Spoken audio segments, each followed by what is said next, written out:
제49가 제82문 제가 문제를 읽을 때 여러분 답변 바랍니다. 제82문 하나님의 계명들을 온전히 지킬 수 있는 사람이 있습니까? 누구도 이 세상에서 하나님의 계명들을 온전히 지킬 수 없을 뿐만 아니라 생각과 말과 행동에서 그것들을 매일 어깁니다. 제83문 율법을 어기는 모든 죄는 동일하게 가증합니까? 어떤 죄는 그 자체로 보나 여러 해로운 결과로 보나 하나님 앞에서 다른 죄보다 더 가증합니다. 모든 죄가 마땅히 받아야 할 대가는 무엇입니까? 모든 죄는 이 생과 내세에서 하나님의 진노와 저주를 받아 마땅합니다. 우리 성경 봉독해 주시겠습니다. 박기철 집사님. 선을 행하고 전혀 죄를 범하지 아니하는 의인은 세상에 없기 때문이로다. 이는 사람의 마음이 계획하는 바가 어려서부터 악함이라. 혀는 능히 길들일 사람이 없나니 쉬지 아니하는 악이요 죽이는 독이 가득한 것이라. 우리가 다 실수가 많으니 나를 내게 넘겨준 자의 죄는 더 크다 하시니라. 누구든지 율법책에 기록된 대로 모든 일을 항상 행하지 아니하는 자는 저주 아래에 있는 자라. 또 왼편에 있는 자들에게 이르시되 저주를 받은 자들아 나를 떠나 마귀와 그 사자들을 위하여 예비된 영원한 불에 들어가라. 참 말씀 자체가 너무나 엄중하고 대단히 무겁습니다. 이 참된 기독교 가르침과 모든 거짓된 종교적 가르침 그리고 부패한 기독교 가르침 사이에 주요한 차이는 무엇인가? 이것은 중대한 차이로 되어 있어요. 이것을 지금 사람들은 현대인들은 중대한 차이라고 여기지 않습니다. 그러나 종교개혁 때는 이거를 가장 중요하게 여겼어요. 이걸 너무나 가장 중요하게 여기다 나머지 이렇게 따라오지 않는 사람들은 개라고 불렀어요. 개에게는 진주를 던지지 말라고 할 정도로 그 뜻은 뭐냐면 배도자로 여겼습니다. 여러분들이 지금 이제 그 도르트 그 신경을 지금 우리가 고백하는데 그 도르트 신경의 그 무게는 아르미니안주의에 대한 그 하나님의 그 심판과 저주에 대한 무게가 굉장히 커요.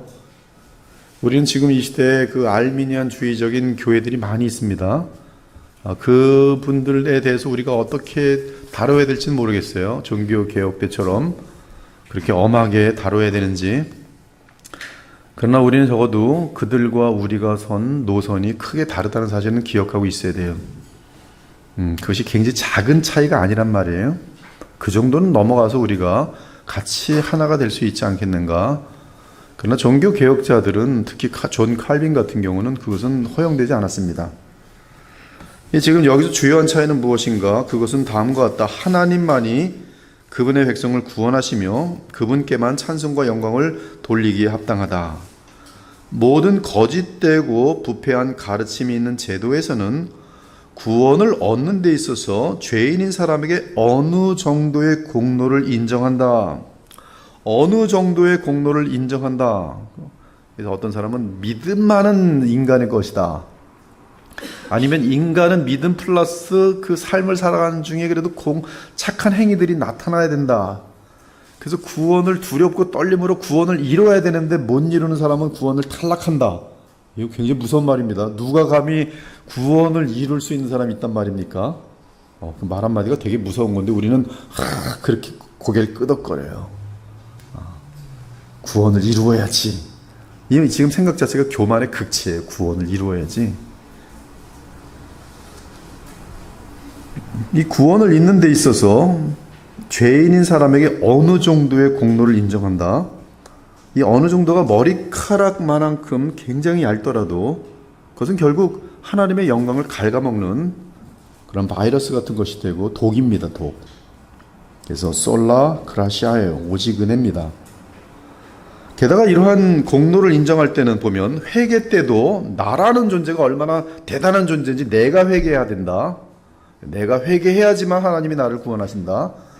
구원의 주도권이 내게 있는 것으로 이제 회개도 내가 하는 것이고 거듭남도 내가 동의해야 되고 동참해야지 거듭날 수 있다.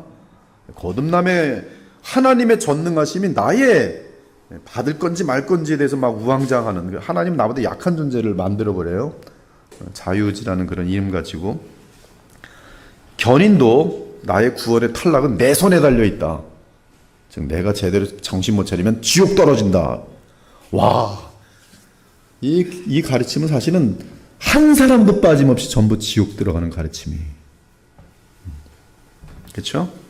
누가 감히 인간의 그 연약한 결단력과 그런 것을 가지고 자기를 구원해요?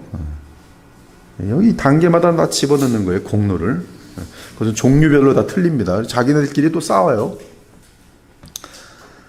하지만 참된 종교는 인간은 그리스도인의 삶을 시작할 때부터 하나님의 은혜에 전적으로 의존할 뿐만 아니라 그리스도인의 삶 전체에 가장 결정적인 것은 하나님의 은혜라고 주장한다. 이 종교개혁에서 가장 중요한 단어가 있다면 하나님의 주권, 하나님의 영원한 사랑, 그런 것들도 다 중요한데 신학을 깊게 들어간 사람들 중에는 모너지즘이라는 것을 써요. 모너지즘. 단동설이. 나의 구원은 오직 하나님의 주권이. 내가 구원받은 것은 주님 쪽에서 시작하신 영원한 사랑일 뿐이. 모너지즘이. 시너지즘이 아니고 모너지즘. 여러분이 monogism.com을 치면 전 세계의 모든 리폼드에 대한 자료가 거기 다 들어있어요. 저는 정말 그걸 만든 분을 좀 만나보고 싶어요. 그 단어 자체를 그걸 쓰고 있다는 게. 모노지즘이에요. 하나님의 은혜. 모든 인류는 아담 안에서 멸망인데 그게 하나님의 거룩한 공인데 하나님의 모노지즘에 의해서 여러분들은 무한한 그 지옥의 절망과 멸망으로부터 구원함을 받았어요. 그 대가가 무엇이에요? 하나님의 아들의 생명이, 하나님의 아들의 무한한 고통이. 인간의 고통은 거기에 낄 수도 없어요. 과거에 어떤 분이 그런 말을 합니다. 내가 만약에 나의 것을 조금이라도 넣어서 구원받는다 하면 완전한 아름다움에다 똥칠하고 있는 것이라고. 그러면서 똥칠해놓고선 봐라, 나도 나를 구원하는데 이 역할한 걸 봐라. 딱 보여주는데 아름다운 다이아몬드에다가 그냥 배설물로 칠해버린 거예요. 인간의 은은 더러운 지푸라기 같은 거예요. 예수님만의 그 완전한 공로에다가 내 거를 뭘 추가시켜서 구원받는다고 하는 그 그림이, 예수께서는 나를 떠나서는 너희가 아무것도 할 수 없음이라고 말씀하셨다. 이러한 중요한 진리는 요리 문답의 이 부분에서 분명하게 드러난다. 여기서 우리는 사람이 신자가 된 후에도 계속해서 죄를 짓는 것을 본다. 그렇다. 그는 매일 생각과 말과 행동으로 죄를 짓는다. 우린 죄덩어리입니다. 지금 구원받았음에도 죄의 세력에 무너지는 일이 얼마나 허다합니까?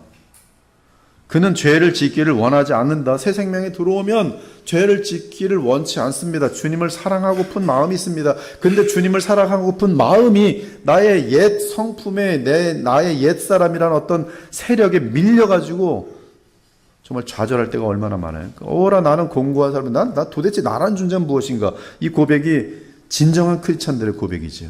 예외가 없어요. 만약에 난 그런 고백 한 적 없는데 난 날마다 100% 이기는데, 이거는 이제 완전한 위선자 아니면 정신병자예요. 그러나 내 안에 그리스도로 말미암아 죄를 짓기를 원치 않는 마음이 조금이라도 있다면 그에게는 지금 성령의 생명이 있는 것이. 그는 죄를 짓지 않으려고 노력한다. 그러나 그는 사도 바울이 고백한 것처럼 항상 동일한 고백을 하게 된다. 내가 원하는 바 선은 행하지 아니하고 도리어 원하지 아니하는 바 악을 행하는도다. 이것이 구약 사람들의 상태예요. 원하는 바 안 되는 거예요. 이것이 복음에 대해서 예수 그리스도를 영접하고 이제 더 깊은 하나님의 복음의 말씀들을 이제 주의 성령의 조명하심으로 분명히 알고 체험해 나가면서 돈독해질 때까지 우리의 신자들의 자빠지는 상태예요. 아이들 보면은, 아이들 키울 때 보면 갓난아이가 이제 걸음마를 시작하면 굉장히 많이 넘어집니다. 뭐 어떻게, 그러다 이제 뭐 빠른 아들이 한 9개월 되면 좀 걸음마를 하는 애가 있고, 좀 늦은 아이 한 살 정도 되면 이제 걸음마를 하면 뭐 부모들이 난리가 났죠, 좋아서. 근데 그 걸음마 할 때까지 얼마나 많이 넘어져요, 얼마나. 우리가 그럴 수밖에 없는 거예요. 우리가 새 생명 얻고 나서, 거듭나고 나서 엄청나게 넘어집니다. 죄에 넘어지는 거예요. 근데 그 넘어짐이 어떤 사람은 이제 한 9개월 정도, 1년 정도 그 정도 넘어지다가 딱 일어나서 더 이상 안 넘어지면 얼마나 좋겠습니까? 어떤 사람은 지금 40년째 넘어지고 있는 거예요. 기형하죠. 김홍전 목사님이라는 분이 쓴 글 중에 이런 것들은 상당히 인상적이에요. 여러분 군사에 기저귀를 찬 3살짜리가 나가서 싸우는 거 봤습니까? 사람들은 아니요, 못 봤습니다. 이 시대의 교회는 기저귀를 찬 3살짜리들만 가득 있으니 영적 군사가 될 수 있겠습니까? 정확한 진단입니다. 우리는 신자가 된 후에도 계속해서 죄를 짓는 것을 본다. 그렇다 그는 매일 생각과 말과 행동으로 죄를 짓는다. 그는 죄를 짓기를 원하지 않는다. 그는 죄를 짓지 않으려고 노력한다. 그러나 그는 사도 바울의 고백처럼 내가 원하는 바 선은 행하지 아니하고 도리어 원하지 아니하는 바 악을 행하는도다. 이러한 일상은 가장 능력 있는 그리스도인들에게도 예외가 아니다. 말씀을 전하기 위해서 주일날 아침부터 기도하면서 이제 예배 자리에 올라갈 때 저는 방해하는 사람이 없이 하나님께 집중하고 그리스도와 교통하는 가운데에서 이제 말씀을 딱 전하고 주일 예배를 마치고 딱 돌아가면 그 충만함이 하루를 이어주면 얼마나 좋겠습니까? 주일임에도 불구하고 수시로 무너졌던 제 자신을 기억하고 있어요. 주일임에도 불구하고 그렇게 연약해요. 잠깐 방심하면 그렇게 연약해요. 이런 현상은 가장 능력 있는 그리스도인들에게도 예외가 아니다. 이 생에서 완벽한 온전함에 이르렀던 사람은 예수 그리스도 외에 아무도 없다. 이처럼 성경에서 성령을 따라 생각하는 모든 그리스도인은 자기 자신의 무가치함과 그가 주님께 전적으로 의지해야 한다는 사실을 계속해서 인식한다. 지금도 마찬가지입니다. 과거에도 이런 의식을 가진 적도 저는 정말 많았어요. 정말로 그러네. 예수님을 의지하는 것을 잠깐만 놓아도 나는 그냥 죄덩어리네. 죄의 모습이 그냥 나타나네. 지금도 예외가 아니에요. 그러므로 지금은 이제 과거보다 많이 성장을 했으니까 지금은 이제 예수님을 놓치려고 하질 않죠. 의식적으로. 두 인격체라는 오류. 이 윌리엄슨의 이런 가르침은 아주 우리가 쉽게 자기 생각에 따라서 아무렇게나 생각하는 사람들에게 경종을 울려주는 아주 정확한 깨달음들을 알려줘요. 두 인격체라는 오류. 우리는 이 성경을 읽을 때 옛사람, 새사람 그러면 자기도 모르게 두 인격체가 내 속에 있다고 생각해요. 두 세력이 있다 그러면 맞는데 두 인격체가 있다고 할 때는 이거는 이제 굉장히 이 유광수 다락방과 같은 그런 이단으로 빠지기가 아주 쉬워요. 자기 자신의 죄와의 싸움을 멈춰버려요. 자기 속에 있는 죄성과의 싸움을 죽여야 이길 수 있는데 마귀를 내쫓는 쪽으로 발견해요. 그래서 내 속에 음란의 영아 물러갈지어다 자기 뱃속을 보고 이루고 있어요. 내 속에 혈기의 귀신아 물러갈지어다 자기 속에 물러갈지어다. 그렇게 죄 문제를 해결하는 거 너무 많습니다. 지금 이 시대 사람들 중에도. 미움이 생기면 미움의 영아 물러갈지어다. 그게 그런 게 어디 있어요? 근데 그렇게 맨날 그래요. 근데 그게 미움의 영이 자신에게서도 그럴 뿐만 아니라 그러니까 내 속에 다른 영이 있다고 생각하는 것이죠. 귀신 들어왔다고 생각하는 거죠.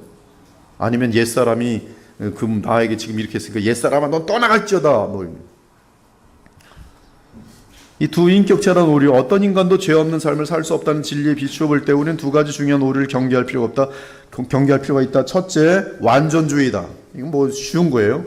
우리 인간은 지금도 깨어있지 않으면 죄덩어리다. 이게 답이에요. 깨어있지 않으면 누구나 죄덩어리예요. 다윗이라는 사람이 얼마나 골리앗과 싸울 때 믿음에 충만했습니까? 하나님의 역사가 얼마나 위대하고 그를 얼마나 하나님께 높이셨습니까? 그러나 그가 전쟁에 승리를 하면서 안일하게 있을 때 그냥 넘어지잖아요. 그냥. 그가 믿음의 초기 때가 아니에요. 한참 머물어서 많은 경험을 하고 하나님의 역사를 체험한 후에 순식간에 밧세바를 농락하게 되는 그런 범죄를 저질러요. 그리스도인 신자가 이 생에서 더 이상 죄를 짓지 않는 자리에 도달할 수 있다는 유형의 가르침입니다. 이러한 가르침은 로마 카톨릭의 성인들이라는 개념이에요. 세인트, 성자라 그래요. 성자. 완전히 이루고도 남는 은혜가 될 만큼 이 세상을 사는 것이 완전주의. 그 개념은 어떤 그리스도인들은 거룩한 상태에 이르렀다는 것이죠. 천국이 보장된 것이 이들은. 대부분은 거기까지 못 가요. 그래서 연옥에서 그의 부족한 부분들을 고통을 당하면서 있어야 돼요. 그러나 성인들은 이 땅에서 완전히 이르렀기 때문에 그가 남겨놓은 은혜는 대단히 큰 거예요. 사람마다 틀리지만.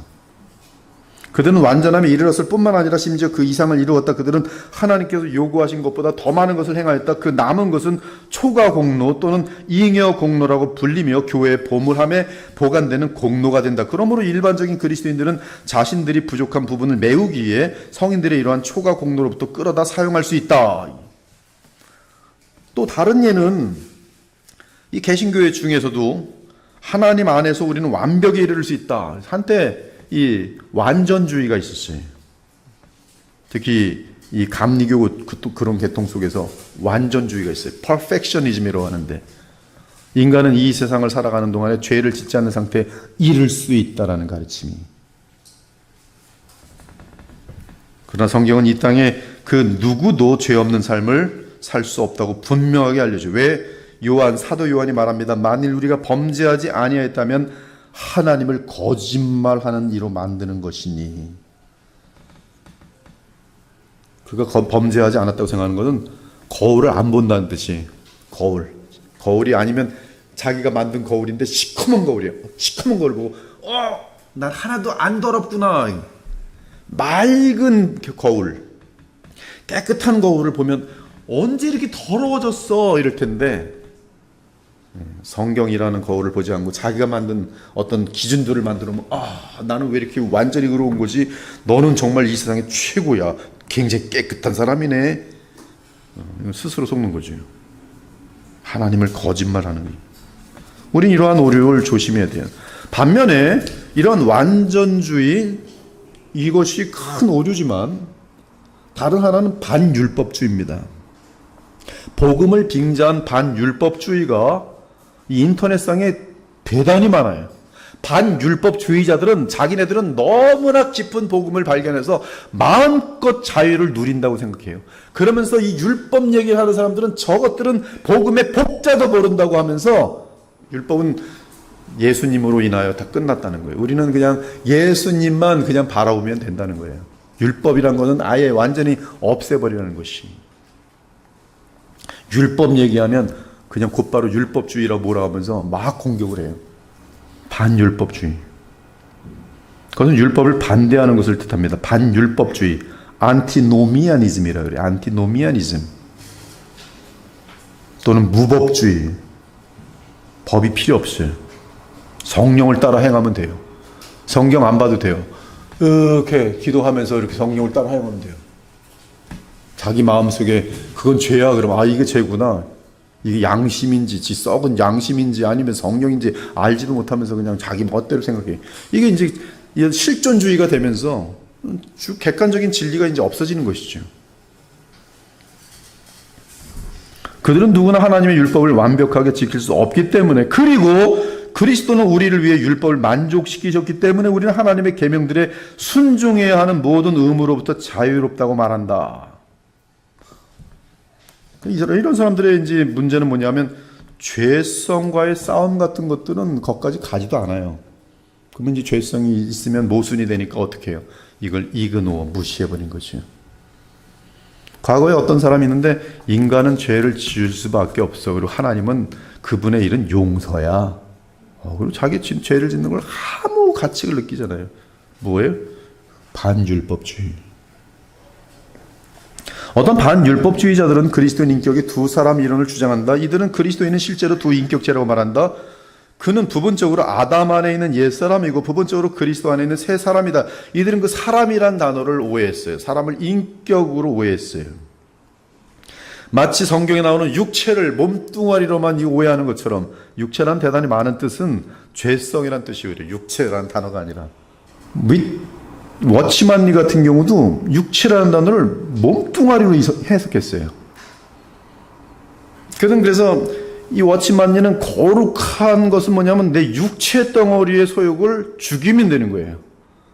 영의 사람이 되는 것은 내 육체 덩어리를 멀리하고 영적으로 하나님을 만나면 돼요.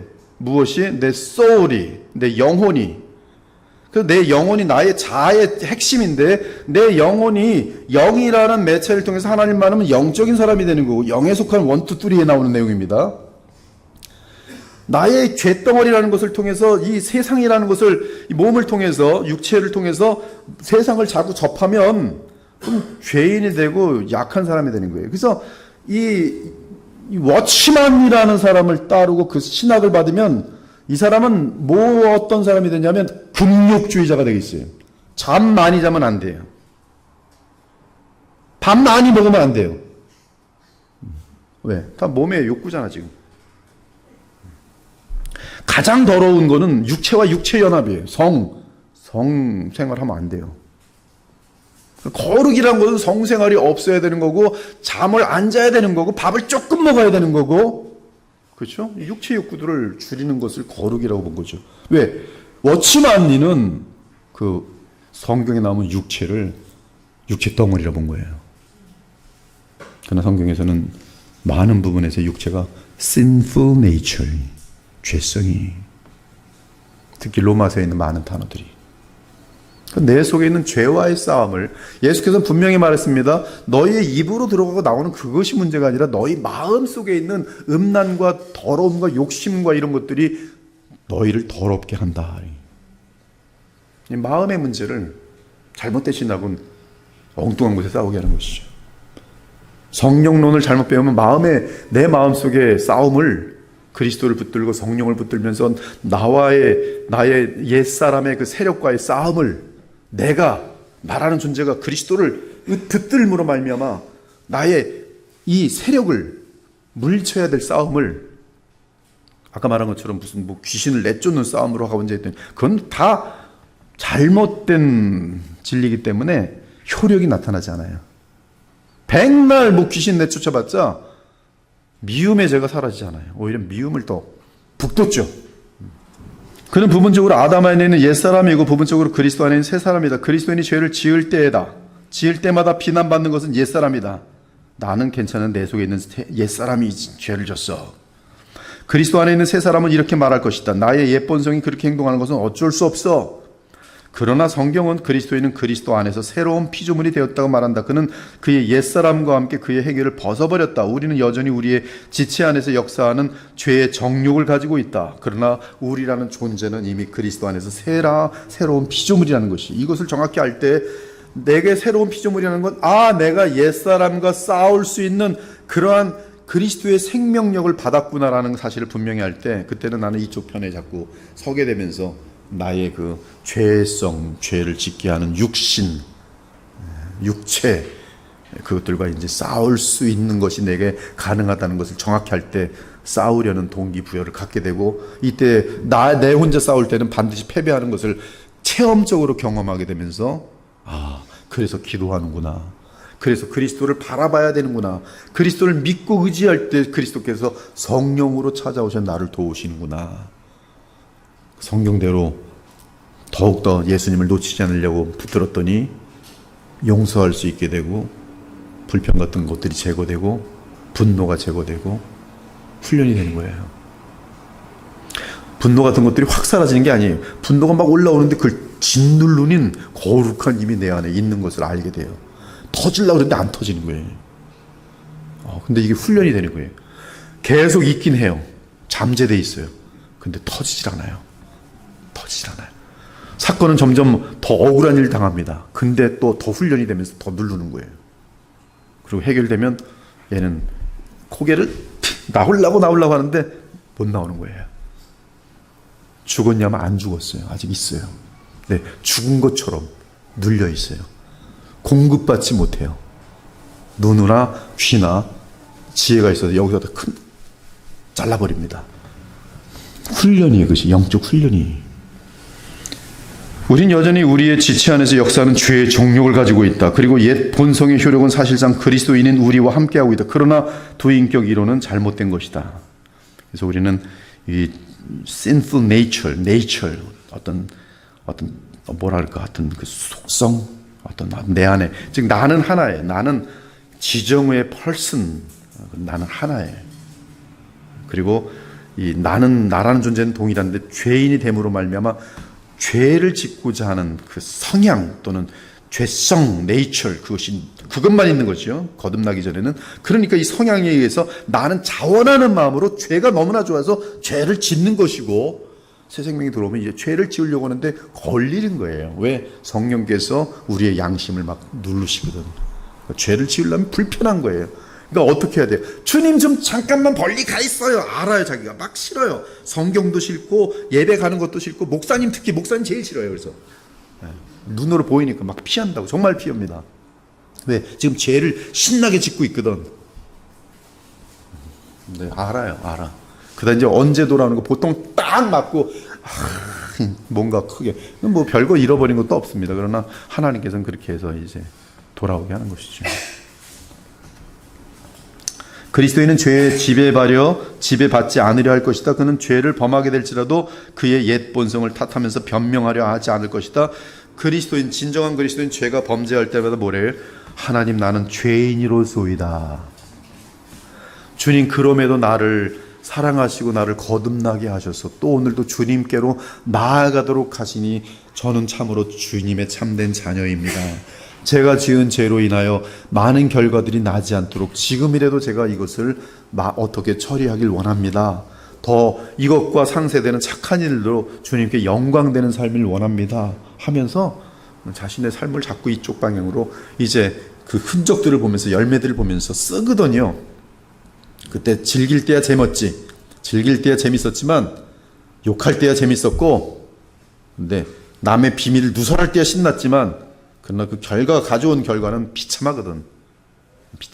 그러면 이것을 빨리 회복하고 싶은 마음이 크고 다시는 그러고 싶지 않은 마음이 큰 거예요.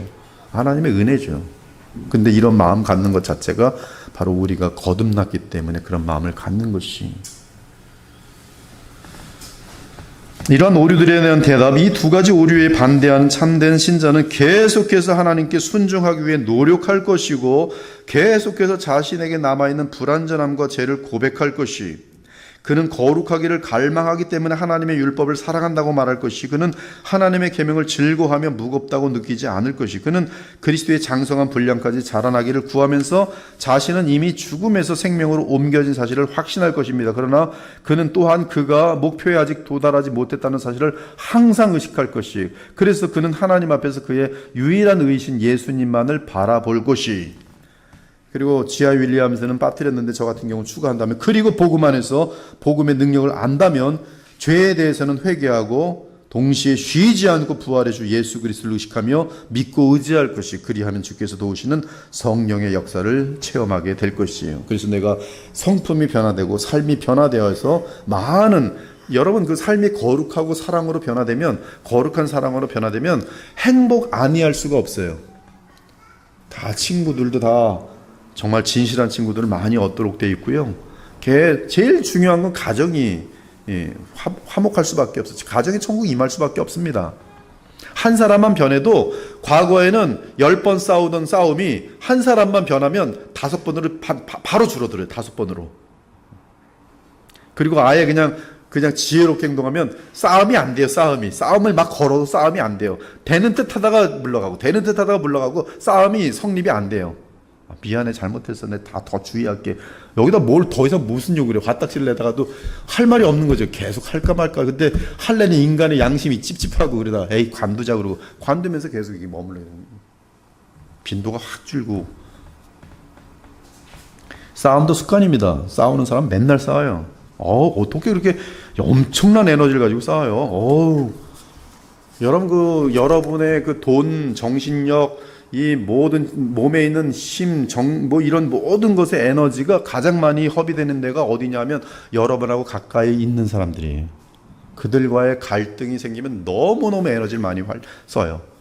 제가 우리 교회에서 이렇게 그냥 주변에서 이렇게 막 왔다 갔다 하는 사람들이 문제 일으킬 때는 그냥 기도하면서 큰 상처 없어요. 에너지를 그렇게 많이 뽑지 않아요. 그냥 하나님께 계속 의탁하면서, 그러나 그 영혼을 사랑하기 때문에 간절히 하죠. 근데 저의 마음을 그냥 너무 고통스럽게 하는 거는 우리 아내예요. 거기서 뭐 삐끗하기만 하더라도 너무 힘들어요. 너무. 아마 아내랑 불편하면 설교 한 편도 못 할 것 같아요. 단에 올라서 무슨 말이 나가겠어. 힘들어 죽겠는데. 그래서 이제 저는 설교가 망쳐지지 않기 위해서 아내랑 관계를 무조건 돈독히 최선을 다합니다. 대단히 중요해요. 그러니 가정에서 쌈만하는 사람들이 뭘 하겠습니까? 아무것도 할 수가 없는 거예요. 계속 그리스도만을 의지하게 되는 것이죠.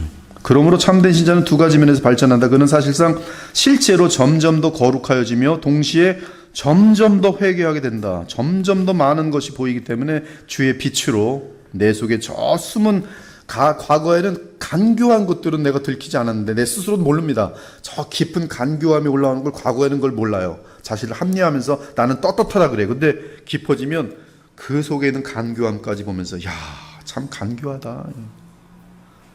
정말 이 죄의 세력은 엄청나게 간교하다.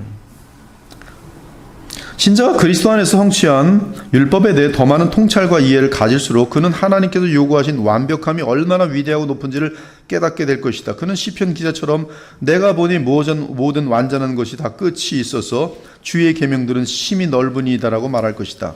옷에 더 밝은 빛을 비추면 옷에 있는 얼룩을 더 분명하게 볼 수 있다. 마찬가지로 그리스도인은 율법 앞에서 그의 죄를 더 많이 알게 된다. 그가 점점 더 순종하며 살아간다고 하더라도 그는 또한 점점 더 분명하게 자신에게 남아있는 죄를 보게 된다. 이것이 교회 역사에서 가장 위대한 몇몇 그리스도인들이 지극히 겸손하게 된 이유이다. 점점 깊어갈수록 겸손한 이유는 더 깊은 죄성들을 아주 굉장히 예리한 그런 어떤 간교한 죄성들까지도 느끼면서 그것 때문에 더 조심하고 더 낮아지는 것이죠. 겸손은 그러므로 하나님의 율법, 하나님의 말씀을 항상 대하는 자들은 겸손할 수밖에 없어요. 그리고 잠시라도 주님을 놓치면 내가 얼마나 쉽게 무너진지를 너무나 잘 알기 때문에 주님을 놓치잖아요. 주님을 놓치지 않는 한 그는 겸손해요. 여러분의 육체의 생명이 중요합니까? 여러분의 영원한 영생이 중요합니까? 여러분의 영원한 생명이 더 중요해요. 그러면 그 생명이 힘을 얻을 수 있도록 말씀을 먹어야 돼요.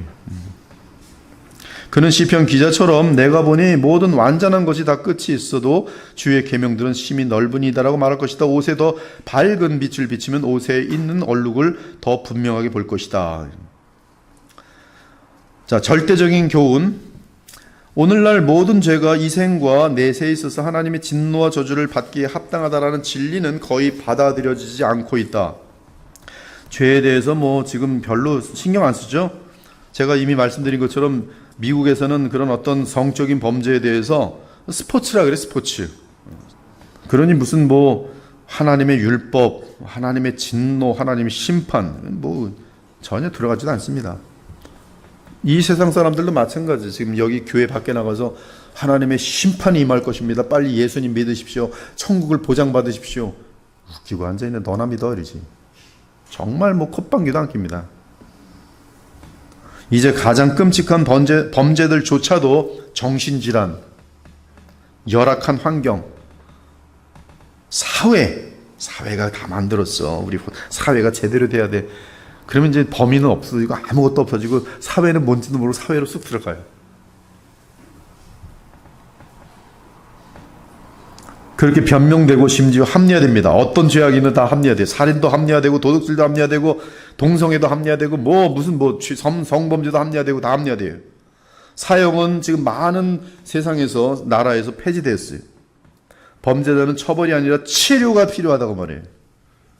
그래서 오늘날 절대적인 율법과 그에 따른 죄와 형벌에 대한 전체적인 개념은 점점 더 흐려지고 있다. 사실상 우리는 법을 어긴 사람들을 변통해 주기 위해 법을 바꾸는 것을 종종 보게 된다.